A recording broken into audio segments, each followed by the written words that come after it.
El artículo 18 de la Constitución nos da derecho a estar informados e informar sin censura, sin reservas y con responsabilidad.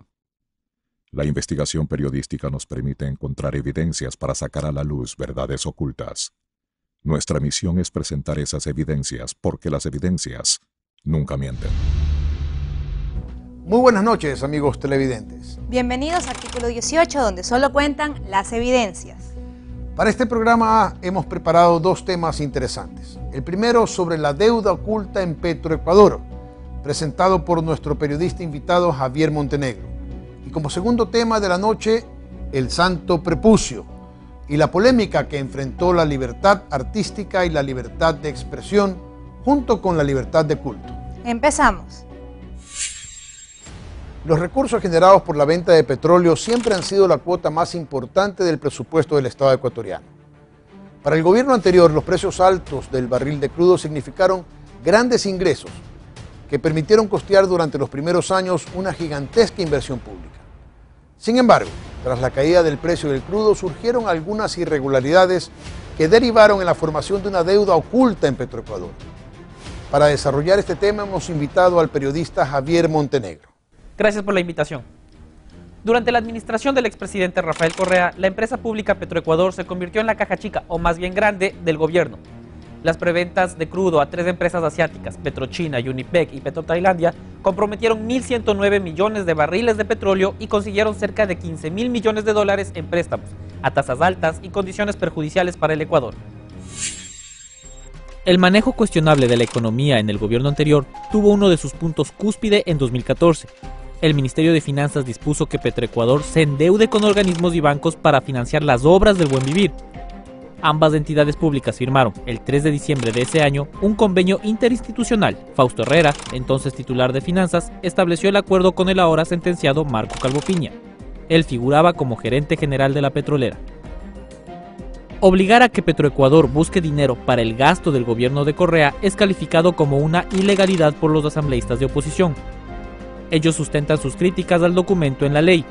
El artículo 315 de la Constitución asegura que las empresas públicas tienen autonomía financiera, económica, administrativa y de gestión.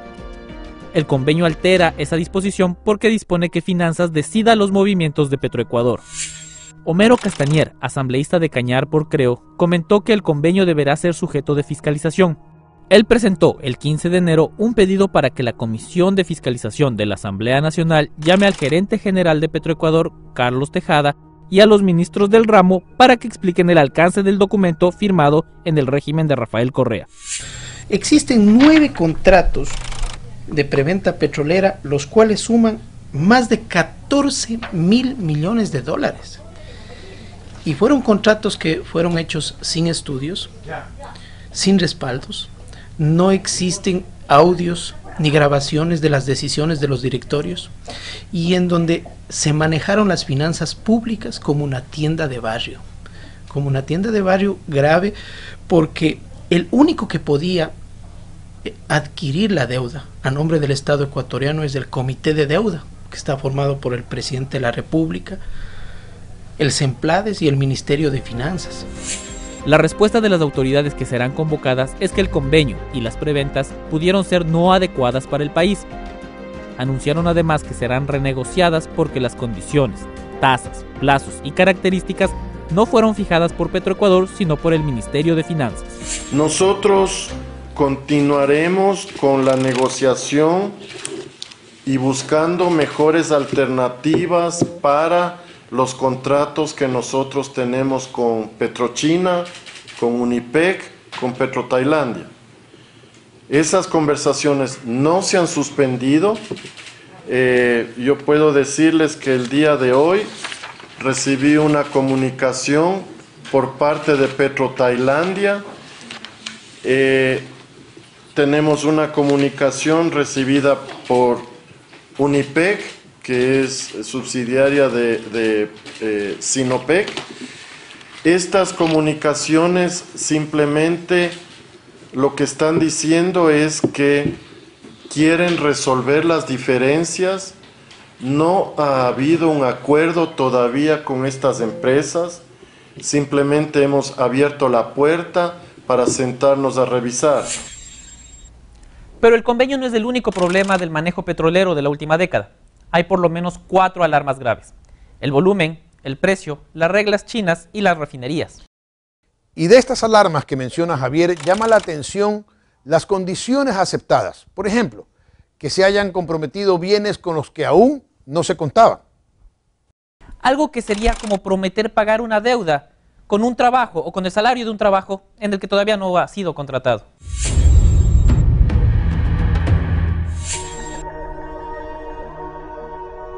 La preventa de crudo de Petroecuador a Petrochina y Petrotailandia comprometió demasiado producto, unos 7.500 millones de dólares en barriles de petróleo.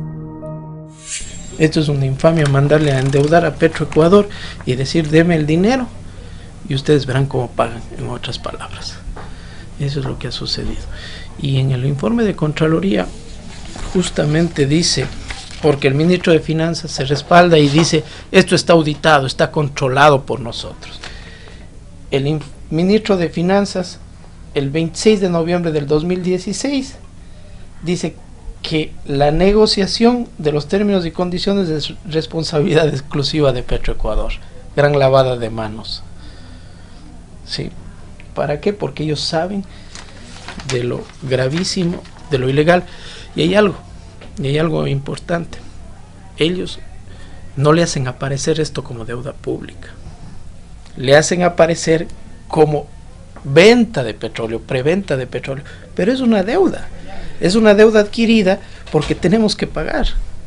Por eso en esta auditoría que está haciendo a la deuda interna y externa de la Contraloría, yo pienso que el principal responsable y el que va a salir embarrado de todo esto, porque no puede decir que no conocía, es el expresidente Rafael Correa.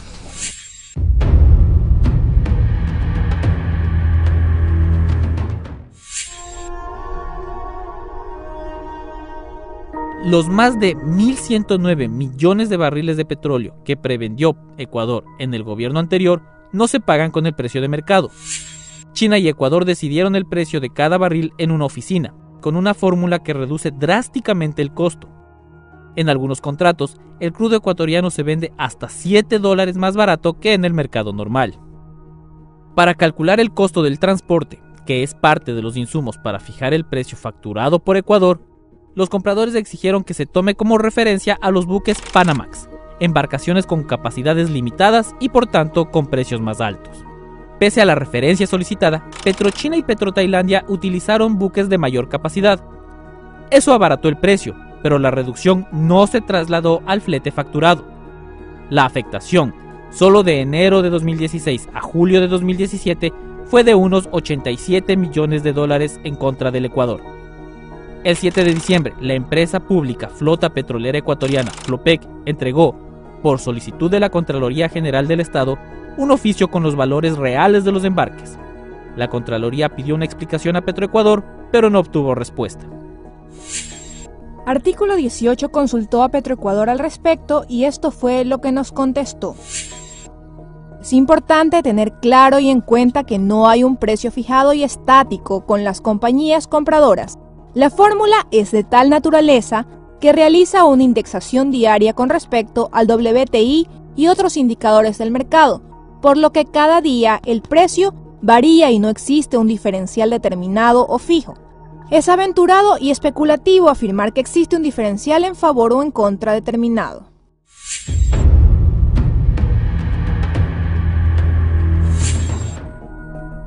China, por decisión del gobierno ecuatoriano, puede disponer de las cuentas que el país tiene en bancos asiáticos. Eso paraliza cualquier desembolso de recursos si el gobierno chino o sus empresas no están conformes con Ecuador. El 27 de junio de 2011, Petroecuador y el Ministerio de Finanzas firmaron un convenio, por orden escrita de Rafael Correa, con Petrochina y el banco CDB para obtener un crédito por $2.000 millones. A cambio, Ecuador comprometió unos 126 millones de barriles de crudo y hasta derivados producidos en la refinería del Pacífico que aún no se construye. Además, el país otorgó a China el manejo de la cuenta de Petroecuador en el CDB. El país asiático puede, sin previo aviso, retener fondos, cobrar cuotas y hasta congelar los recursos ecuatorianos. Sobre este punto, las autoridades de Petroecuador también se manifestaron. Hay que destacar que lo que existe al momento son contratos suscritos por el gobierno nacional, los mismos que tenemos la obligación de honrarlos. Sin embargo, todo contrato tiene la posibilidad, por acuerdo de las partes, a ser revisado y a realizar los ajustes que se acuerden y se consideren pertinentes en determinada circunstancia. La postura de Petroecuador evidentemente es la de dialogar y negociar con los compradores con el fin de obtener condiciones económicas más ventajosas para el país, lo cual se puede evidenciar con las reuniones de trabajo que Empresa Pública Petroecuador se encuentra manteniendo con sus contrapartes desde diciembre del 2017.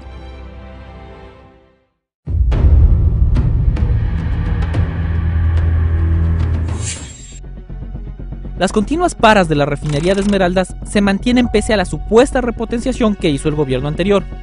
Se gastaron más de 2.200 millones de dólares, pero solo en 2017 hubo 17 paras que obligaron a importar una mayor cantidad de derivados. Las preventas y los ocultamientos de deuda pública que hizo el gobierno de Correa dejan en una encrucijada al nuevo presidente. Debe cumplir una deuda onerosa y transparentar las cifras o continuar con el mecanismo del correísmo. Nosotros encontraremos los culpables si es que la deuda ha sido contratada de manera ilegítima. Pero el Ecuador es un país serio que tiene que cumplir con sus compromisos internacionales. Si elige el primer camino, deberá incluir las preventas de crudo en la deuda pública. Esto porque esos compromisos generan intereses y se pagan cumplidamente, pero el gobierno anterior las ocultó. Es más, actualmente el Ministerio de Finanzas asegura que no tiene la cifra exacta de deudas adquiridas bajo el convenio entre Petroecuador y ese ministerio. El ministro de Finanzas, Carlos de la Torre, defiende las transacciones hechas durante la gestión de Rafael Correa. De la Torre cree que ese fue el mecanismo necesario dadas las circunstancias económicas del país. Para él, Petroecuador fue solo el canal. El ministro resaltó que hay remanentes de desembolsos, pero no de un total, en conversaciones con Diario Expreso. El convenio lo que establece es que la Petroecuador puede endeudarse y esos recursos puede utilizar el gobierno. Pero también el gobierno puede endeudarse a nombre de Petroecuador y entregar esos recursos a Petroecuador. Pero ¿quién termina pagando ese financiamiento? El beneficiario. Es decir, de hecho, es un convenio que está operando. Si se contrató una deuda a través de este convenio ya hace algún tiempo, ¿ya? ¿Y qué es lo que sucede? Esa deuda contrató Petroecuador, pero el beneficiario fue el gobierno. Pero ¿quién está pagando? Yo tengo que pagar esa deuda, es el gobierno, no es Petroecuador. Otro peligro para el nuevo gobierno es que el convenio sigue vigente hasta 2020. Pese a que según las autoridades no será utilizado, no ha sido derogado. Es decir, puede ser usado en cualquier momento para comprometer más petróleo para aliviar la falta de recursos del gobierno. Para el ministro de Hidrocarburos, Carlos Pérez, es necesario separar las funciones del Estado para evitar irregularidades. Petroecuador debe encargarse, dijo, de la comercialización de crudo y el Ministerio de Finanzas de contratar deuda. Durante la administración del expresidente Rafael Correa, dichas funciones se mezclaron. Javier, gracias por compartir con nosotros y con los televidentes tan completa investigación. Gracias a ti, Rafael, por la invitación. Y al volver, ¿por qué tanta polémica con una obra de teatro titulada El Santo Prepucio? Ya lo veremos.